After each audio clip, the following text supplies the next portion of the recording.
गांव में राई स्टार और पायल की शादी का जश्न पूरे जोर शोर से चल रहा था। चारों तरफ खुशियों का माहौल था और सभी रिश्तेदार बहुत खुश थे। दोनों एक दूसरे को पसंद करते थे। पायल देखने में ऐसी लगा करती थी जैसे स्वर्ग से कोई अप्सरा उतर आई हो, और राई स्टार जो एक बड़ा नेता था और हमेशा गांव वालों की मदद के लिए आगे रहता था। सारे रीति रिवाज और रस्में पूरी होने के बाद दोनों पति पत्नी बनकर अपने घर पहुंचे। घर पहुंचने के बाद माहौल रोमांटिक हो गया। दोनों ने खूब मजे किए, बहुत मजाक किया और हंसे। थोड़ी देर बाद राई स्टार ने प्यार से पायल को बिस्तर पर बुलाया।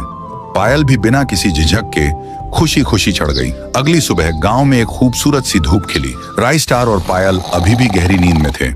तभी अचानक पायल हड़बड़ाते हुए बिस्तर से उठी और तेजी से नीचे की ओर भागी। सीधे बाथरूम में पहुंचकर पायल को अचानक उल्टियां होने लगी।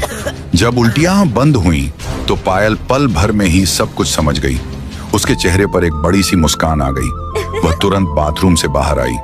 उसने उत्साह से राई स्टार को यह खुशखबरी बताई। राई सुनो, एक बहुत अच्छी खबर है। मैं माँ बनने वाली हूँ। जल्द ही हमारा घर बच्चे के रोने की आवाजों से गूंजने लगेगा। ये सुनते ही राई स्टार भी बहुत खुश हो गया। उसे भी अपने बिजनेस विरासत को संभालने के लिए एक बेटा चाहिए था। कुछ महीनों बाद उनके घर में सचमुच एक बेटा पैदा हुआ। वह काफी नटखट और बहुत ही खूबसूरत था। दोनों ने प्यार से उसका नाम चिंटू रखा। समय तेजी से बीता और चिंटू देखते ही देखते और बड़ा हुआ। राई स्टार पढ़ाई के लिए चिंटू को लंदन भेजने का इंतजाम किया। चिंटू एक बड़ी कार में बैठ गया और वह एयरपोर्ट के लिए रवाना हो गया। पायल और राई स्टार की आंखें नम थीं। कुछ दिनों बाद राई स्टार के भी जाने का समय आ गया। उसने पायल से कहा, पायल, मैं चुनाव के चलते एक जरूरी काम से दूसरे गांव जा रहा हूं। वहां मुझे कुछ प्रदर्शन और मीटिंग्स करनी है।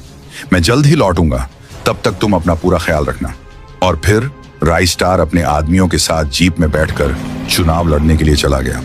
अब पायल से उसका बेटा और पति दोनों दूर हो चुके थे।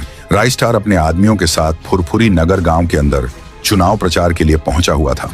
वहां पहुंचकर उसने लोगों की भीड़ के सामने भाषण दिया। उसने गांव के लोगों से जोरदार आवाज में कहा, मेरे प्यारे भाइयों और बहनों, मेरा चुनाव चिन्ह मुर्गी है। अगर आपका प्यार और साथ मुझे मिला तो मैं इस पूरे फुरफुरी नगर को आसमान तक लेकर जाऊंगा। मैं वादा करता हूं कि आपके गांव में बुर्ज खलीफा भी बनवाऊंगा। राई स्टार के जाने के बाद पायल घर में अकेली थी, लेकिन कुछ महीनों बाद खुशखबरी आई। राई स्टार चुनाव जीत गया था।